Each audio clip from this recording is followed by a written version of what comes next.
दोनों मुदित हुए। राम के दर्शन से अपना लोचन लाभ पाया उन्होंने, और मुनियों के दर्शन से अपना लोचन लाभ पाया श्री राम जी ने। परस्पर की बात है, मुनि रघुवीर परस्पर नहीं।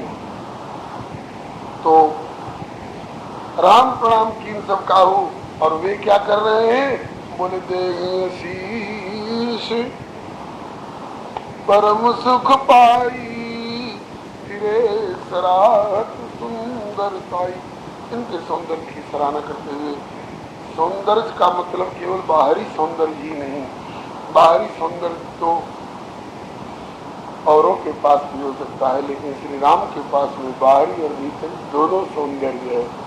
भीतरी सौंदर्य शील इत्यादि गुणों से होता है।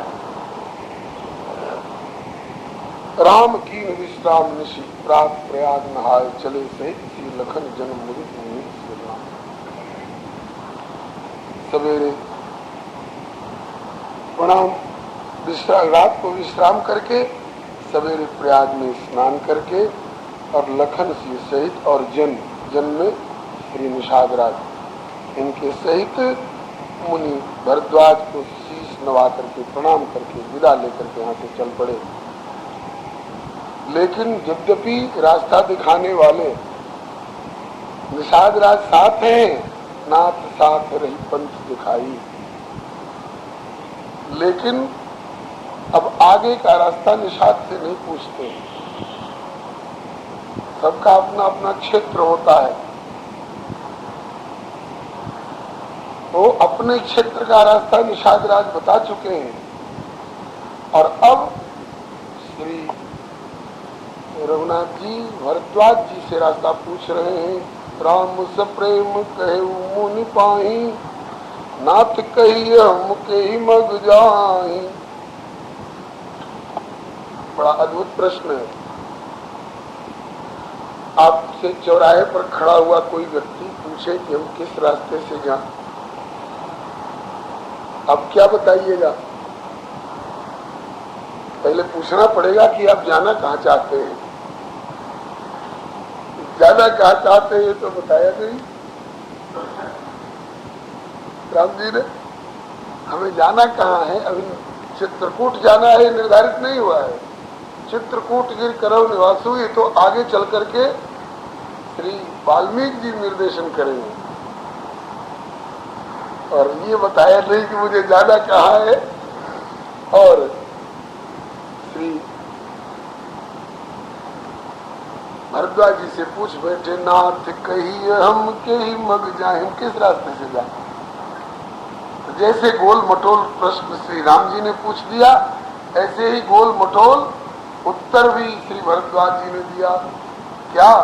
मुनि मन बिहस राम सन कहीं, सुगम सकल मग तुम कहो आए। बोले आपके लिए सभी रास्ते खुले हैं, सब रास्ते आपके लिए सुगम है, कोई रास्ता आपके लिए दुर्गम नहीं है। तो निषाद से पूछते तो धरती वाले पगडंडी का रास्ता पूछते, सड़क वाला रास्ता पूछते, ट्रैफिक वाला सिपाही से पूछते तो सड़क वाला रास्ता पूछते। मुनि से पूछ रहे हैं हम किस रास्ते से चले, तो मुनि एक ही रास्ता बताते हैं। कौन? जो श्रुति शास्त्र ने बताया है, संत ने बताया है। श्रुति शास्त्रों ने कौन मार्ग बताया है? गोस्वामी जी कहते हैं कि सुख पाना चाहते हो जीवो, तो जो मार्ग श्रुति साधु दिखावे, यही पथ चलत सबे सुख पावे। और जो यही पंथ चले मन लाई, तो हरि काहे न होई ढाई। जो मार्ग श्रुति साधु दिखावे, श्रुति जो मार्ग दिखावे और साधु जो मार्ग दिखावे, दो का नाम क्यों लिया? श्रुति का मार्ग अलग है और साधु का मार्ग अलग है। बोले न, दोनों का मार्ग एक है। जो श्रुति का मार्ग है वही साधु का मार्ग है, जो साधु का मार्ग है वही श्रुति का मार्ग है। दो का नाम क्यों लिया? बात एक, दोनों दो तरह से बताते हैं। श्रुति वचनों से बताती हैं और साधु उसको क्रिया से बताते हैं। इसको आजकल की भाषा में आप लोग थियोरिटिकल और प्रैक्टिकल कहते हैं। श्रुति सिद्धांत देती हैं, वाणी से शब्दों से बताती हैं, और साधु उसको अपने जीवन में उतार करके व्यावहारिक रूप में बताते हैं। तो श्रुति कौन मार्ग बताती है? तीन ही मार्ग बताए हैं। उद्धव जी बहुत प्रवचन सुने भगवान श्री कृष्ण से, और बाद में कहते हैं कि इतने आपने रास्ते बताए, इतनी व्याख्या आपने की कि मेरे जैसा बृहस्पति का शिष्य भी चकरा रहा है। संक्षेप में बताइए कितने मार्ग आपने बताए हैं जीवों के कल्याण के लिए। वही योगास्त्रयो मया प्रोक्ता नृणाम श्रेयो विदित्या ज्ञानम कर्म च भक्तिश्च नोपायोन्योस्ति कुत्रचित्। ज्ञान मार्ग, कर्म मार्ग और भक्ति मार्ग, ये तीन मार्ग होता है, जिसको प्रारंभ में रामचरितमानस रूपी मानसरोवर के 4 घाटों का रूपक बताते समय पहले बताया जा चुका है। वेद के यही कांडत्रय हैं, यही 3 मार्ग हैं। तो हम कर्मकांड के मार्ग से चले, ज्ञान कांड के मार्ग से चले, भक्ति कांड के मार्ग से चले। मुनि से प्रश्न हो रहा है तो ये भाव हो सकता है, हम किस मार्ग से चलें? जीवन एक रास्ता है, जीवन एक यात्रा है, जो कहीं से चलकर कहीं पहुंचना है। तो हम किस रास्ते से चलें? ये प्रश्न श्री राम जी का है। मुनि ने कहा सुगम सकल मग तुम कहाँ आए, आपके लिए सभी रास्ते सुगम हैं, आप सभी रास्तों के अधिकारी हो। जब चाहो कर्म कांड के रास्ते पर चलो, जब चाहो ज्ञान कांड के रास्ते पर चलो, जब चाहो उपासना कांड के रास्ते पर चलो, अथवा आप तीनों के शिक्षक हो, तीनों आप ही का बताया हुआ मार्ग है। तो कहा कि ठीक है, फिर भी कोई पथ प्रदर्शक चाहिए हमें। तब साथ लागी मुनि शिष्य बुलाए, इनको साथ लगा दिए, अपने शिष्यों को प्रभु के साथ जाओ, इन्हें बढ़िया रास्ते से ले चलो। तो बुलाए इन्होंने रास्ता दिखाने के लिए कुछ शिष्यों को, और सुनते ही नाम ले लेकर के नहीं बुलाए, फलाने तुम आओ, फलाने तुम आओ, फलाने तुम आओ। फिर कहा कि ऐ मेरे प्रिय शिष्यों, श्री राम जी के साथ रास्ता दिखाने के लिए चलना है, आओ कौन कौन जाना चाह रहे हैं? तो सुन मन मुदित 50 आए, 50 आ गए, 50 आ गए। 50 कौन कौन है? इनमें भी कुछ रामायणी जी लोग जोड़ करके बताते हैं। 4 वेद आए, 4 उपवेद आए, 18 पुराण आए, 6 शास्त्र आए। इस प्रकार से सबकी संख्या जोड़ करके 50 बताते हैं। और उनमें से कहा कि नहीं, इतनी भीड़ इनके साथ जाने की कोई जरूरत नहीं, केवल 4 इनके साथ जाएंगे। मुनि बटु 4 संग तब दीने, जिन बहु जन्म सुकृत सब कीने।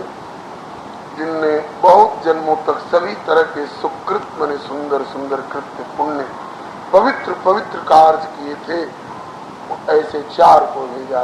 ये 4 कौन है?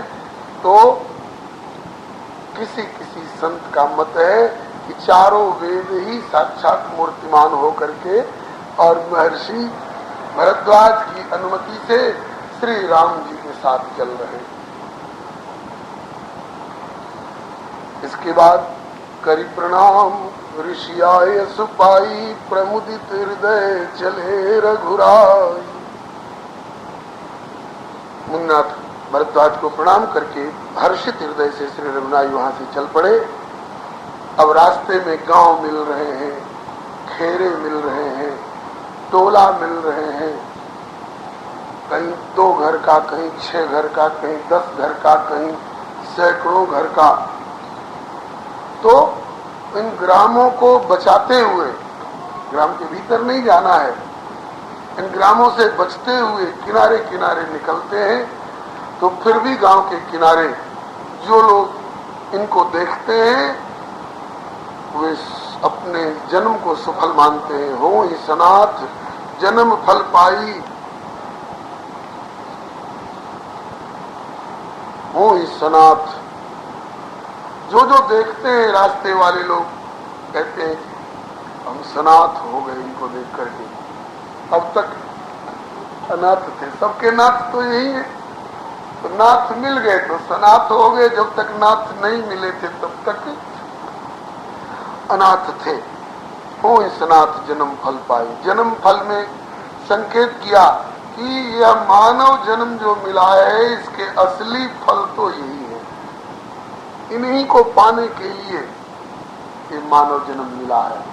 ये मिल गए तो जन्म का फल मिल गया। फिर इसके बाद जब प्रभु इशारा करते हैं तो कहाँ तक आप लोग कष्ट उठाएंगे, अब आप लौट जाते हैं। लेकिन लौटने में फिर ही दुखित मन संग पठाई। फिरते तो हैं लेकिन दुखित होकर के फिरते हैं।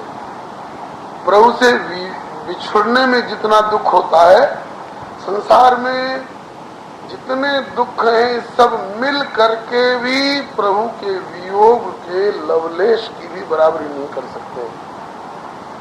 प्रभु वियोग लवलेश समाना, सब मिलियो इन कृपा निधाना। लौटते हैं, तन से तो लौट जाते हैं लेकिन मन को नहीं लौटा पाते हैं। इसलिए फिर दुखित मन संग पठाई। प्रभु हमको लौटा दो, शरीर को लौटा दो, लेकिन मन को आप अपने साथ ले लो तो इसमें तो आपके ऊपर कोई भार नहीं पड़ेगा। मेरा मन आपके साथ जाएगा। मन दुख फिर मुदित मन संग पठाई। इसके बाद उन चारों से कहा कि आप लोग भी लौट जाओ, क्योंकि यहाँ रहेंगे मेरे साथ तो आप लोगों को भी कष्ट होगा वन यात्रा का। और लौट के जाइएगा तो गुरु जी की सेवा करिएगा और गुरु जी से जो कुछ विद्या प्राप्त करनी होगी आप लोग प्राप्त करेंगे। इसलिए विदा किए बटु विनय करी, फिरे पाई मन का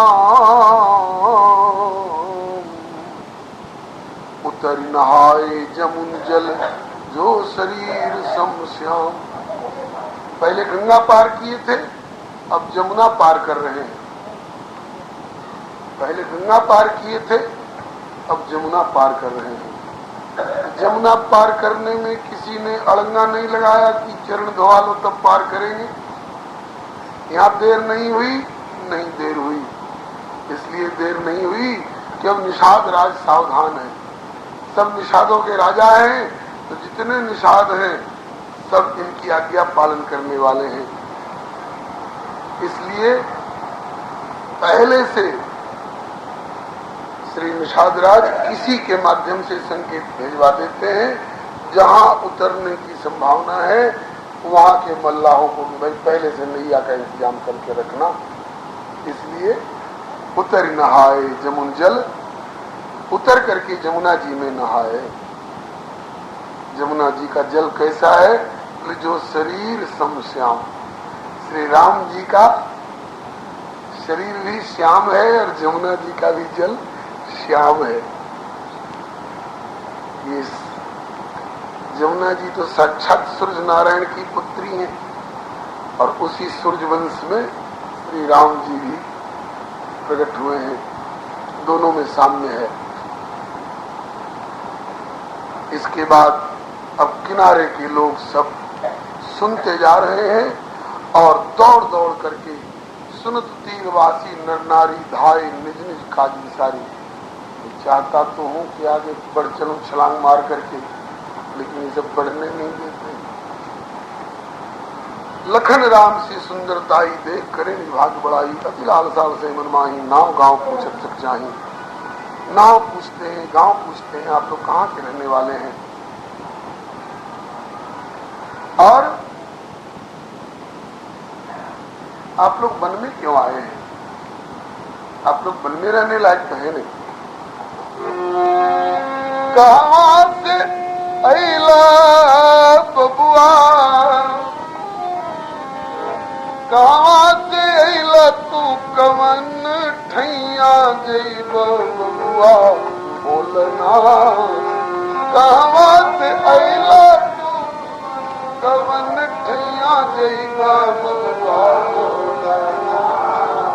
केई तो के दिहल से बनवास बबुआ बोलना। केई तो के दिहल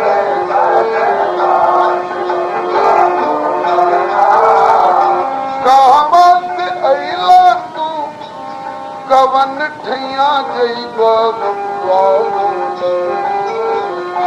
कहाँ से अइला तू, कवन ठैया जइब बबुआ बोलना। केई तो के दिहल बनवास बबुआ बोलना। केई तो के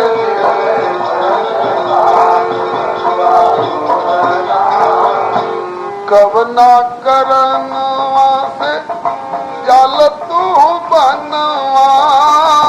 कवना करनवा से जाल तू बनवा। किस कारण से आप लोग बन जा रहे हैं, इसका अनुमान करने में कोना कोना घूमेला भंवरवाए सन मनवा। कोना कोना घूमेला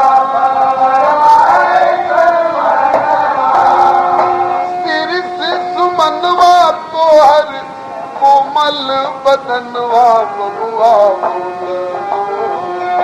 सिर से सुमनवा, तोहर कोमल बदनवा बबुआ। कैसे सब बन के बतास बबुआ बोलना।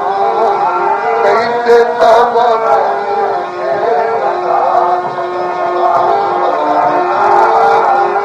तो के दिहल बनवास बोलना।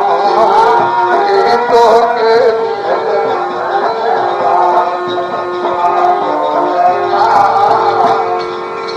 आप वन में जाने लायक नहीं है। किस कारण से वन में जा रहे हैं, इसका अनुमान करने में हमारा मन भौरा की तरह कोने कोने में घूम रहा है, लेकिन अभी तक समझ नहीं पा रहा है आप क्यों जा रहे हैं वन में। चैत पूरा हो रहा है, महीना चैत पूरा हो रहा है और बैसाख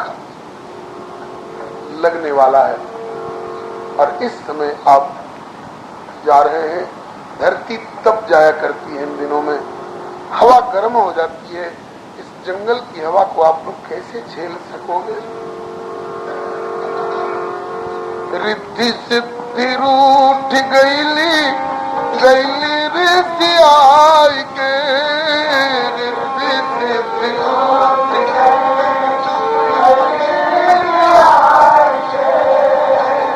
कवना नगरिया में अगिया लगाई के।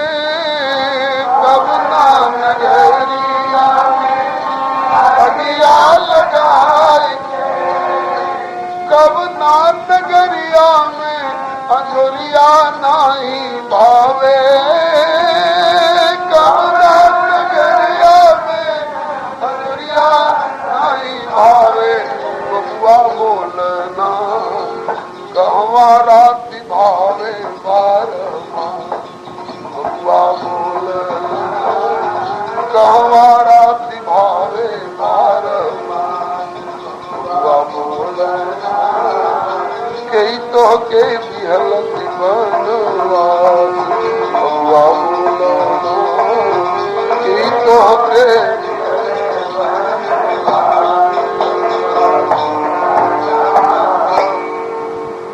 वह कौन अभागिन नगरी है, पहले रही होगी बड़भागिन, लेकिन वह कौन अभागिन नगरी है जहां से आप लोग निकाल दिए गए हैं।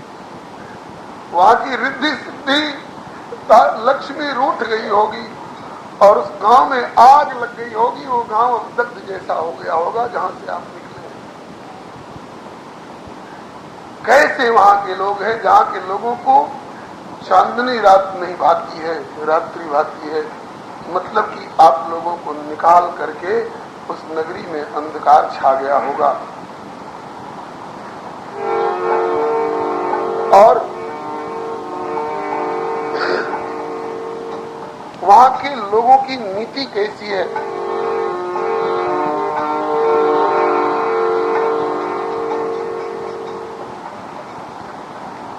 वहां के लोग कितने कठोर हैं। चलिए वहां के लोगों ने निकाला, हमारे यहां रहिए, हम आपकी सेवा करेंगे ताकि हम बनवासी कुल भीलन के जतिया, हम बनवासी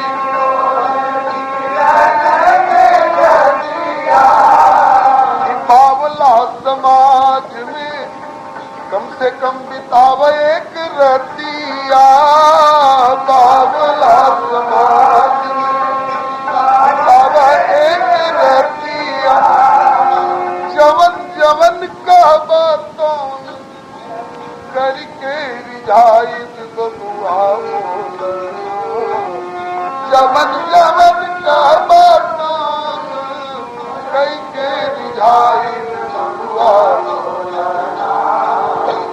भूखे नहीं दे पई हम उदास बबुआ बोलना, भूखे नहीं दे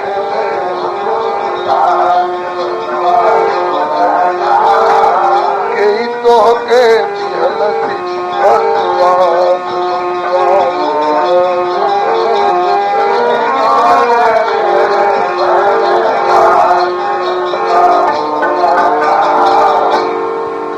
कौना नगरिया से विधाता रूठ गई ले, कौना नगरिया से विधाता रूठ गई ले, अथवा कौन अपराध तीनों मूर्ति से भइले, कौन अपराध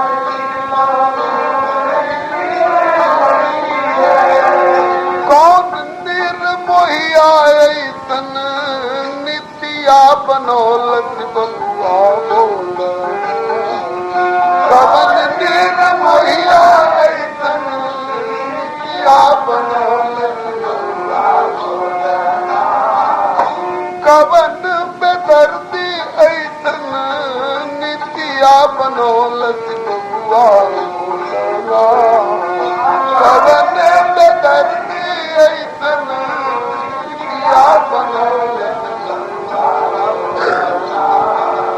तोहरा से भैलन से उदास बोलना, तोहरा से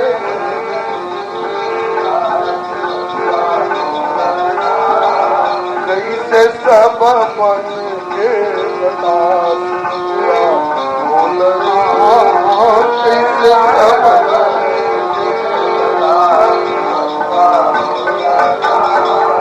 बोलिए भक्तवत्सल भगवान कहा कि अतिलाल साब सही मन माही, नाव गाँव पूजत सकुचाई। सकुचाते हैं हम लोग, इनके सामने जाने लायक नहीं है, हम लोग इनसे बोलने लायक नहीं है, लेकिन फिर भी हिम्मत बटोर करके तिन्म जे तिन्मो बै विरुद्ध सयाने तिनकर जुगति राम पहचाने। जुक्ति करके और पहचाने की रही तो दशरथ नंदन है अयोध्या नरेश ज्येष्ठ श्रेष्ठ युवराज राजकुमार अवतारी भगवान श्री रामचंद्र जी हैं। और फिर सबको समझाया लोगों ने। कैकेयी के कहने से महाराज ने वचन हार जाने के कारण इनको वन में भेजा है। सुनि सब साध सकल पछताही, सब पछता रहे हैं और दोष दे रहे हैं। बोले रानी राय की न भलना ही।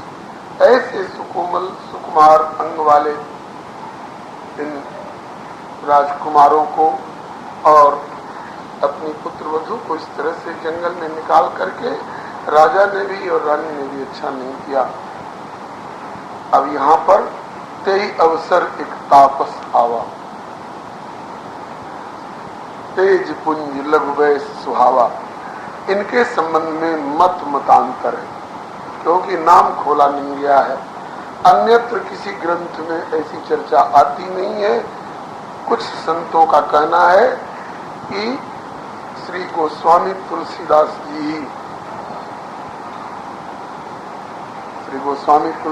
जी यहाँ पहुंच गए हैं प्रभु के साथ। क्यों?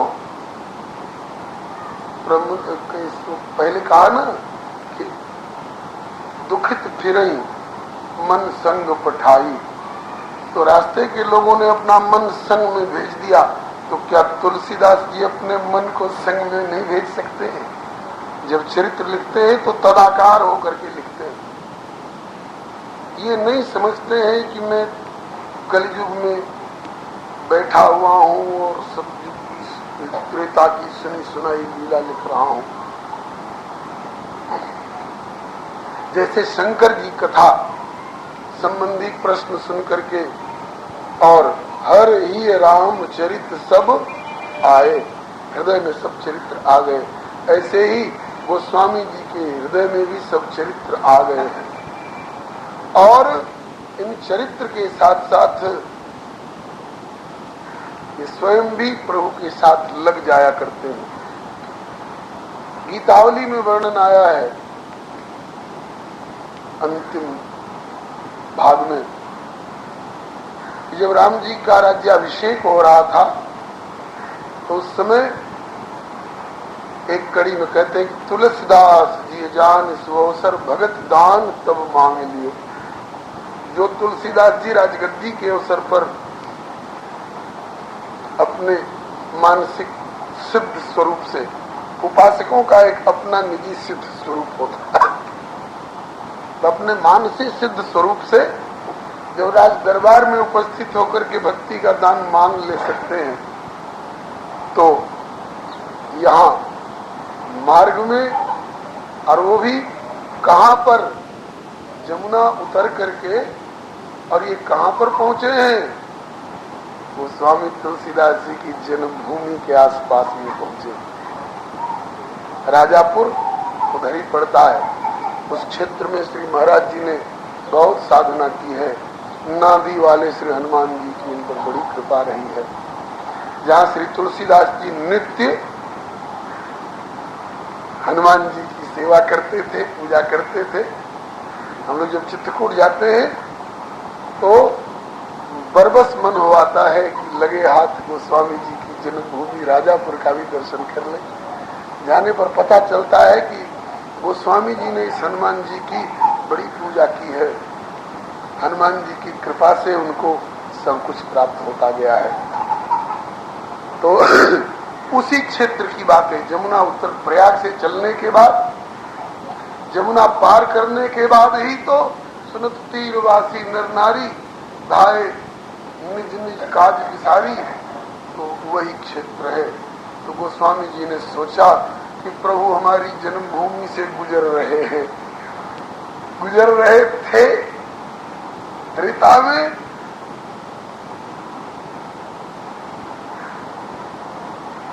ज्ञानियों की दृष्टि में, ज्ञानी जो यथार्थ होगा वो तो ऐसा नहीं सोचेगा, लेकिन तथाकथित ज्ञान मार्गी ज्ञानाभिमानियों की दृष्टि में जगत का नाम रूप तो मिथ्या माना ही जाता है। कोई कोई अकड़बाज लोग प्रभु के नाम रूप को भी मिथ्या मानने लग जाते हैं। लेकिन भगवान के उपासक बरेली के एक संत थे, हम लोग भैया जी कहते थे, सिद्ध पुरुष थे। तो उनके सामने अगर प्रभु की लीला का गायन करते करते कोई थे शब्द का प्रयोग कर देता, राम जी माता पिता को प्रणाम करते थे सवेरे उठ करके, तो तुरंत या तो उसको डांट देते या वहां से उठ करके चले जाते। कहा कि इसके लिए राम जी थे और हमारे लिए राम जी हैं। उपासक कभी भगवान की लीला में अतीत कालिक शब्द और क्रिया का प्रयोग नहीं करता है। कथा भी कहेंगे, प्रातः काल उठ के रघुनाथा, मातु पिता गुरु नाम ही माथा। नाम ही नवाते हैं, आज भी हैं। भगवान की लीला में, नित्य की लीला में अनित्य बने की भावना उपासक नहीं समझ सकता है। गोस्वामी जी उपासक हैं, इसलिए प्रभु के साथ साथ लीला वर्णन करते करते आत्मा की वृत्ति सदाकार हो रही है। मुझ में समा जा इस तरह तन प्राण का जो तौर है, जिसमें न फिर कोई कहे मैं और हूं तू और प्राण भय कान में, कान भय प्राण में, जिये में न जान परे प्राण है कि कान है। कोई कोई कहते हैं कि इस तपस्वी के रूप में स्वयं श्री चित्रकूट धाम मूर्तिमान होकर के आ रहा है प्रभु की अगवानी करने के लिए, क्योंकि वहां से सीमा प्रारंभ हो जाती है चित्रकूट की। कोई कोई कहते हैं कि कामतानाथ कामत गिरी महाराज मूर्तिमान होकर के और आज पा देंगे कि सरकार चरणों में प्रणत हो, अन्यत्र कहीं नहीं मुझको कृतार्थ करो। कामत भय गिरी राम प्रसादा, अवलोकत अपहर्त विषादा। गोस्वामी जी हैं, इसमें भी हमको संदेह नहीं है। चित्रकूट धाम मूर्तिमान होकर के आए हैं, इसमें भी हमें संदेह नहीं है। अथवा कामदगिरी मूर्तिमान होकर, जैसे ब्रज लीला में गोवर्धन गिरी प्रभु के सेवक हैं, प्रभु की सेवा में परायण रहने वाले हैं। इनके संबंध में गीता प्रेस गोरखपुर की भक्त चरितमाला और आदर्श चरितमाला की कई पुस्तकों में से एक पुस्तक है भक्तराज हनुमान। तो उसमें किसी पुराण के उद्धरण प्रमाण से उन्होंने लिखा है कि जब समुद्र में पुल बनने जा रहा था तो शैल विशाल आन कपिदेहि कंदुक युन्नल नील तिलेहि। तो हनुमान जी ने ये विंध्याचल के शिखरों को और शिलाखंडों को ले जाने के लिए और बंदरों को छोड़ रखा था और अपने हिमालय से उठा उठा करके ले जाया करते। तो उसी हिमालय के एक शिखर में से ये श्री गोवर्धन जी भी रहे, इनको भी उठा करके ले चले, कई बार ले जा चुके थे।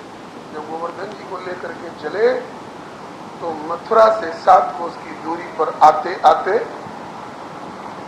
सूचना मिल गई कि पुल तैयार हो चुका, अब पर्वत और शिलाखंड की आवश्यकता नहीं है। तो हनुमान जी ने वहीं धर दिया उनको। तो वे गोवर्धन जी अब उस पर्वत में से मूर्तिमान होकर निकल करके, इन सबके एक एक अधिष्ठाता देवता होते हैं, नदियों के, पर्वतों के, जंगलों के, वन सागर गिर नदी तलावा हिमगिरि सब कहूँ निवत पठावा, ये काम रूप सुंदर तनुधारी। अकेले दुकेले नहीं, सहित समाज सहित बर नारी, गए सकल तू ही ना चल गया।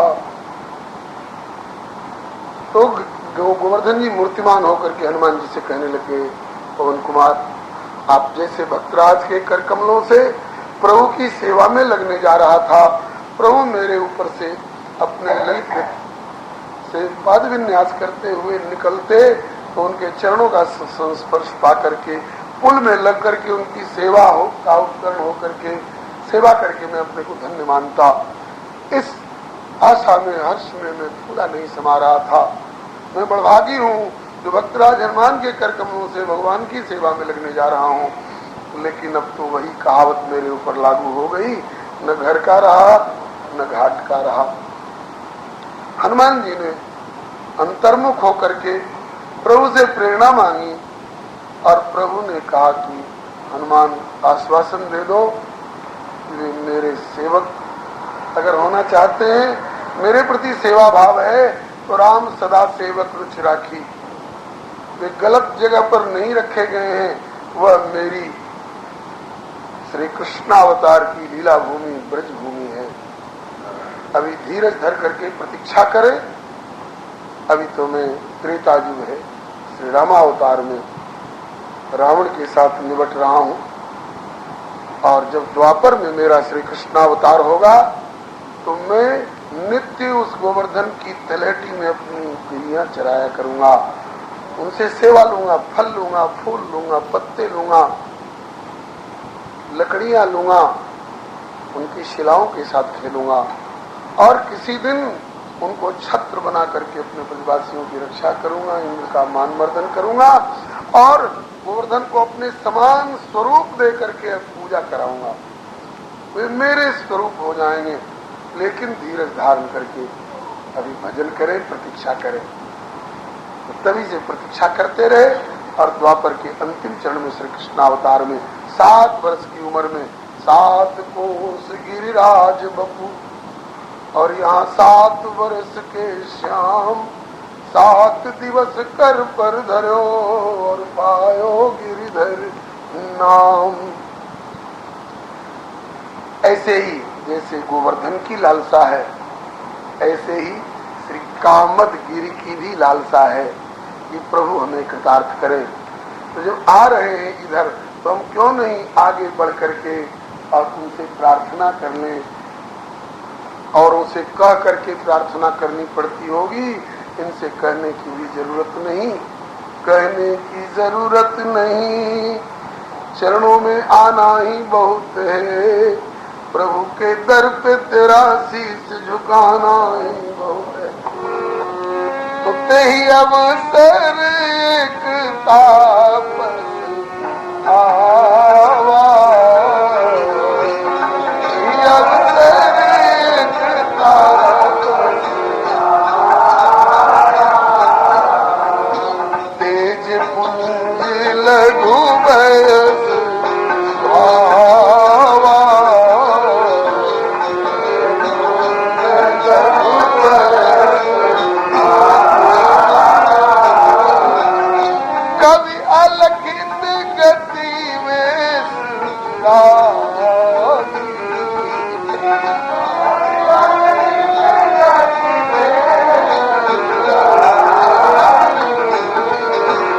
मन क्रम बचन राम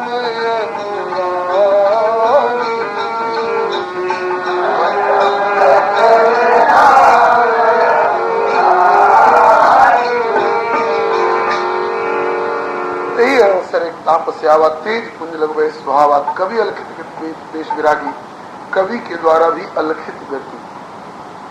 जब कवि के द्वारा भी अलखित गति है तो कौन कवि है?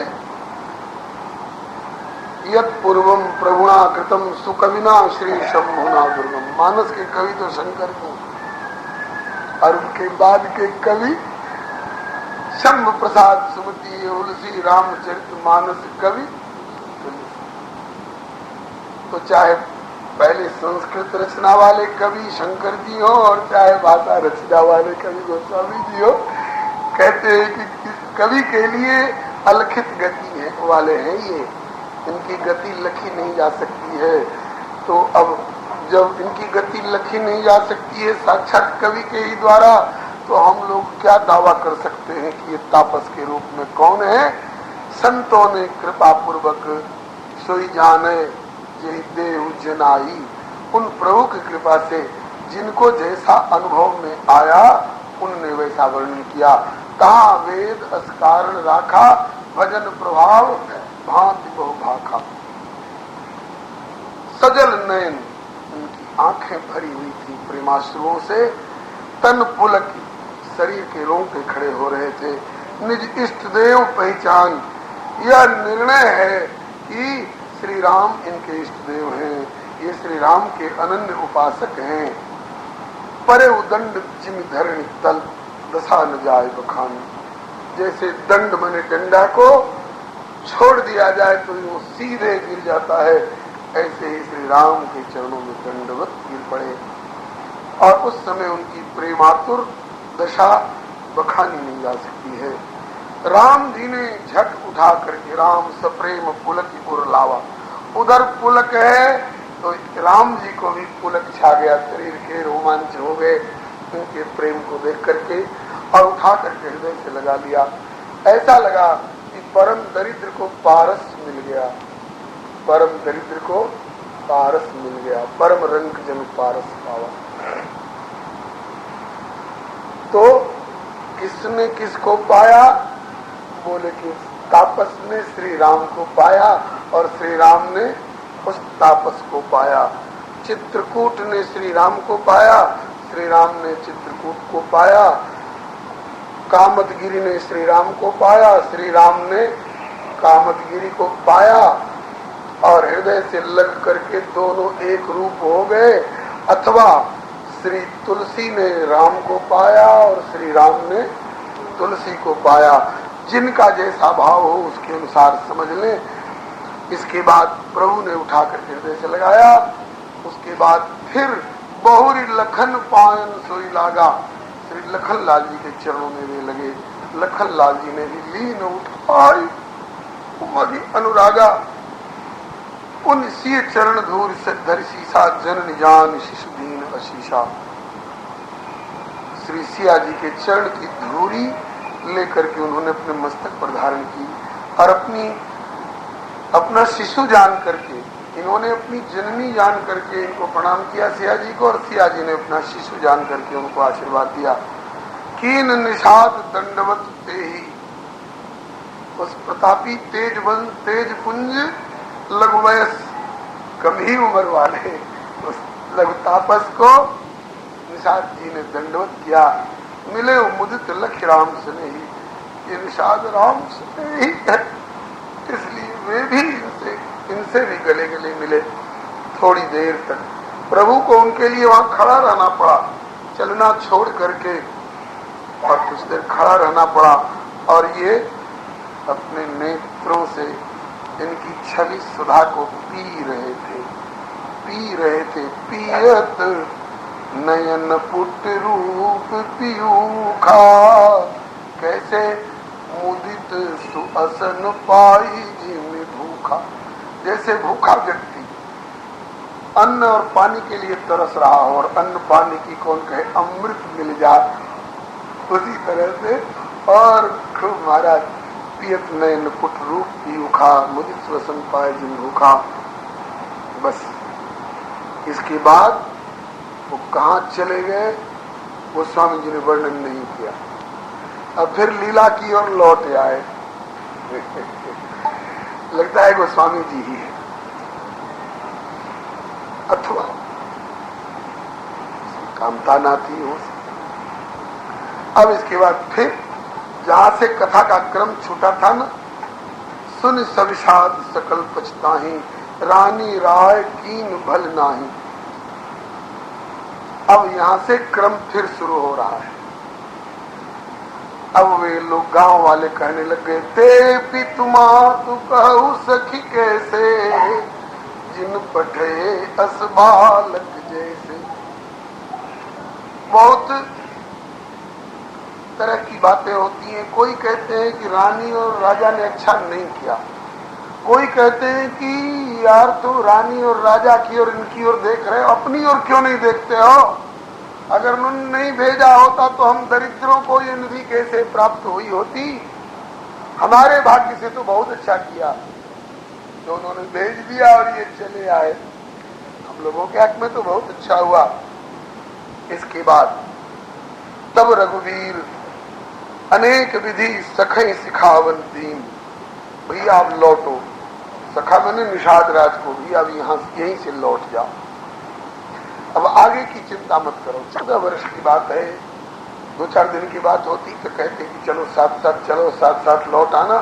14 वर्ष की बात है, इसलिए अब लौटो, बहुत तरह से सिखा करके जाओ। तब रघुवीर अनेक विधि सिखावन दीन, राम रजाए शीश धरि भवन गमन कीन। लौटा बेचारा निषाद राज, लौटे। इसके बाद जमुना जी को प्रणाम करके, जमुना जी वैसे भी आदरणीय है और राम जी की पूर्वजा है। जिस सूर्य वंश में श्री राम जी अवतरित हुए हैं उसी सूर्य नारायण की साक्षात पुत्री हैं। इनको प्रणाम करके और चल पड़े।